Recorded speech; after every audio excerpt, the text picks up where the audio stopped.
కుంభకర్ణుడు అంటే మనందరికీ తెలిసిన రాక్షసుడే కాని అతని ఆకలి గురించి చెప్పుకుంటే అది నిజంగా భయంకరమైనది. ఇతని పొట్ట నింపడం అనేది అసాధ్యమైన పని. పర్వతాలంతా అన్నపిండాలు, నదులంత పాలు, అడవులంతా మాంసం ఇచ్చినా కూడా అతని ఆకలి తీరేది కాదు. ఒకేసారి తిన్నప్పుడు వేలాది మంది తినేంత భోజనాన్ని ఒంటరిగా మింగేస్తాడు. రామాయణంలో చెప్పబడినట్టు కుంభకర్ణుడు ఒకేసారి తినడానికి గ్రామాలన్నింటి ఆహారం సరిపోదు. ఆకలేసినప్పుడు అతడు కేవలం ఆహారం మాత్రమే కాదు, జంతువులు, మనుషులు, చెట్లు అన్నీ తినగలడు.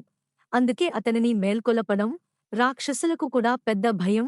అతని ఆకలి ఒకవేళ మండిపోతే లోకాన్నే మింగేస్తాడని భయపడేవారు. అందుకే కుంభకర్ణుడి ఆకలి అనేది అతని శక్తికి ప్రతీక. అది సాధారణ ఆకలి కాదు, అసమానమైన, అశేషమైన తిండిపోతూ స్వభావం.